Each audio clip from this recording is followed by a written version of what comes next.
As Ahmed al-Sharaa becomes the transitional president of Syria, formally, with the fall of Bashar al-Assad's regime, al-Sharaa, the leader of the rebel offensive, has been named the transitional president, and his rise to power represents the most dramatic shift in Syria's political landscape in over half a century. But the road to reintegration into the global community is fraught with challenges ranging from internal instability to global constraints and economic devastation. Shara's most immediate challenge is to consolidate power and to establish his government as a credible authority, and the dissolution of the previous regime's institutions, including the military and the security apparatus, has left Syria in an administrative vacuum. The task of integrating various rebel factions, many of whom fought bitterly against each other, into a united state structure will require delicate negotiations, and his government's legitimacy will be scrutinized because of the role of Hayat Tahrir al-Sham, a former al-Qaeda affiliate, in the transition. Western governments still classify HTS as a terrorist organization, raising serious concerns about the acceptability of Shara's leadership on the global stage. But he has promised a constitutional declaration to serve as a framework during the transition, and that this is not merely a stopgap measure. Drafting a new constitution is a time-consuming and contentious process requiring broad political participation from Syria's diverse ethnic, sectarian and ideological groups, and the timeline of up to 4 years for elections suggests prolonged uncertainty, during which the new government will have to prove that it can govern effectively without slipping into authoritarianism or factional infighting. And the proposed National Dialogue Conference is a promising step, but ensuring meaningful inclusion of all political and social groups, including Kurds, Christians and displaced communities, will be a formidable challenge.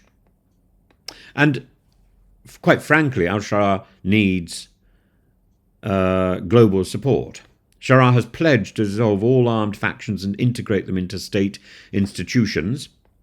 And this is easier said than done, calling people to surrender their weapons. Syria's civil war is not just a two-sided conflict. It was a web of competing militias, foreign-backed factions, and ideological movements. Many fighters remain loyal to their commanders rather than to a national vision, and ensuring their disarmament and creating a functional national army without igniting fresh conflicts will be a delicate balancing act. And the dissolution of Assad's army also means Syria lacks, at the moment, a professional security force to maintain order, making it vulnerable to criminal networks and extremist resurgence. Shara's transitional government faces an uphill battle in seeking international recognition and support. The EU has signalled potential sanctions relief, but this will likely be conditional on demonstrable progress in governance, human rights and counter-terrorism.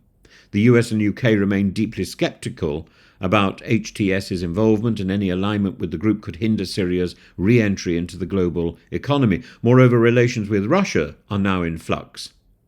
While Damascus has called for reparations for Russian military actions, Moscow still views Syria as a strategic asset, particularly in the Mediterranean, and will resist any transition that jeopardizes its interests, although it's removed quite a lot of its weapons and machinery through the port. Negotiating Russia's role in a post-Assad Syria will require diplomatic finesse. And Syria's economic situation is dire.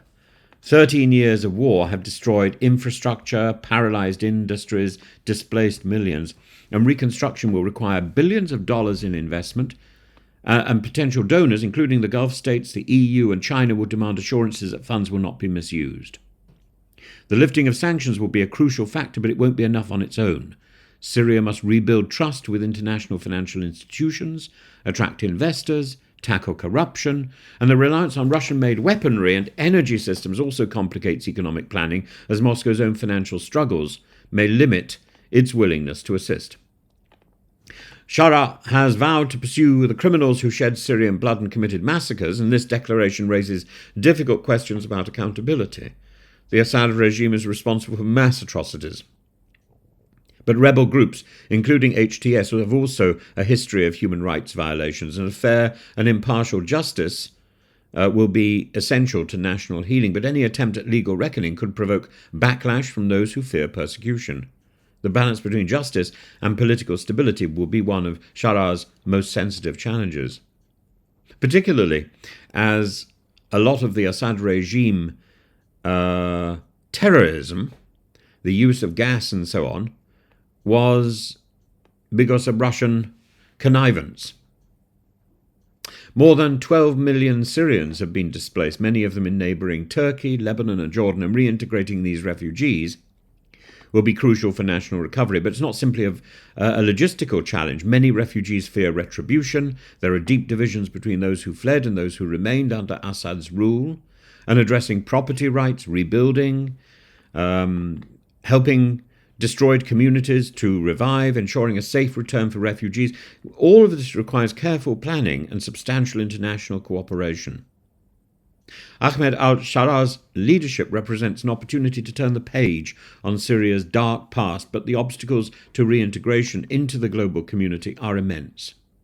Syria's transition must navigate security dilemmas, political fragmentation, international skepticism, economic ruin, and while the promises of national dialogue, justice, and institutional reform are encouraging, their implementation will be the true test of Shara's ability to lead.